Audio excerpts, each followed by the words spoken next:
صل على رسوله الكريم. أما بعد، أعوذ بالله من الشيطان الرجيم. بسم الله الرحمن الرحيم. يا أيها الناس كلوا مما في الأرض حلالا طيبا ولا تتبعوا خطوات الشيطان إنه لكم عدو مبين. وقال النبي صلى الله عليه وسلم: يأتي على الناس زمان لا يبالي المرء ما أخذ منه أمن الحلال أم من الحرام. صدق الله العظيم وصدق رسوله النبي الكريم. سامعین کرام، اسلام میں سود اور ربا کی حرمت کوئی مخفی چیز نہیں ہے، ہر کس و ناقص اس سے واقف ہے، بلکہ جو کسی مسلمان گھرانے میں پیدا ہوا ہو وہ اتنا ضرور جانتا ہوگا کہ اسلام نے سود اور رشوت کو حرام قرار دیا ہے اور بیع یعنی تجارت کو حلال قرار دیا ہے. اللہ البیع وحرم الربا.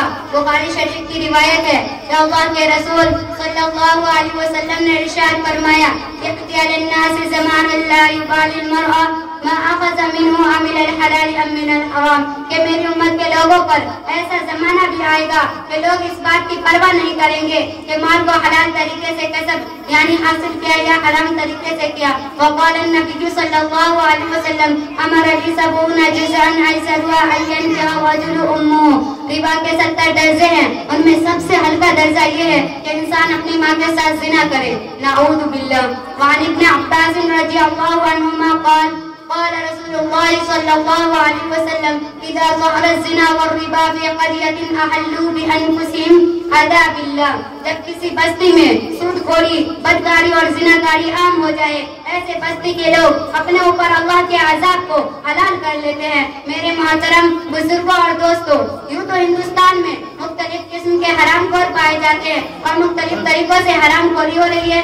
چوری کے ذریعہ، ڈکیتی کے ذریعہ، اغوا کر کے، ناپ تول میں کمی کر کے، گھٹیا مال کو اعلیٰ مال بتلا کر. لیکن میری حقیر نظر میں سب سے خطرناک حرام خور وہ ہے جو سود خور اور رشوت خور ہو، جس نے مملکت ہند کو تباہ و برباد کر دیا ہے. وزیر اعلیٰ سے لے کر چپراسی تک رشوت خوری میں مبتلا ہے اور قانون چند پیسوں میں بک رہا ہے. بے گناہوں کو مجرم اور مجرموں کو بے گناہ ثابت کیا جا رہا ہے.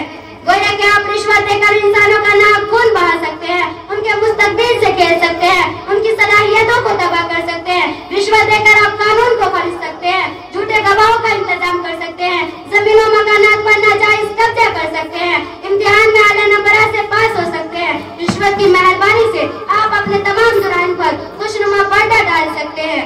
آج کل چلتا ہے یوں ہی کاروبار زندگی، آج کل چلتا ہے یوں ہی کاروبار زندگی.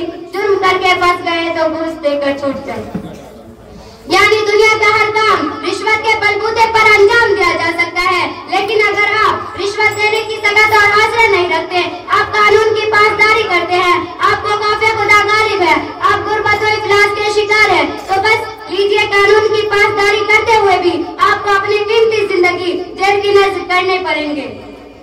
چند دنوں پہلے اخبار میں خبر شائع ہوئی تھی کہ ایک بے گناہ شخص کو آوارہ گردی کے الزام میں جیل خانے میں ڈال دیا گیا تھا.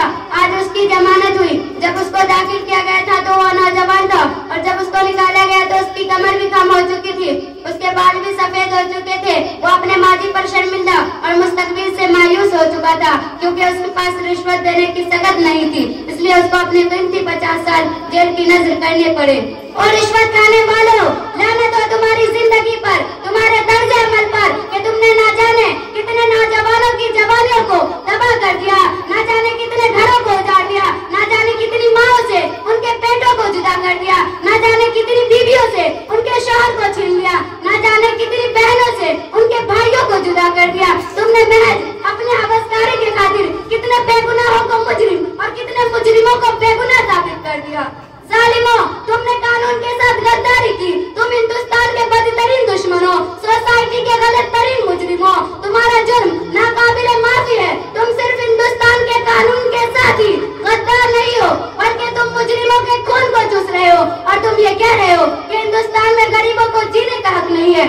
اگر جینا چاہتے ہیں تو رشوت دے کر ہمارے پیٹ کے جہنم کو بھرنا پڑے گا. میں ان رشوت خوروں سے، یہ کالج اور یونیورسٹی کے پروفیسروں سے پوچھنا چاہتی ہوں کہ جب ہندوستان میں قانون بن رہا تھا اور ڈاکٹر امبیڈکر یہ قانون بنا رہے تھے تو یہ کیا پاس ہوا تھا کہ ہندوستان میں غریبوں کو جینے کا حق نہیں ہے؟ کیا یہی پاس ہوا تھا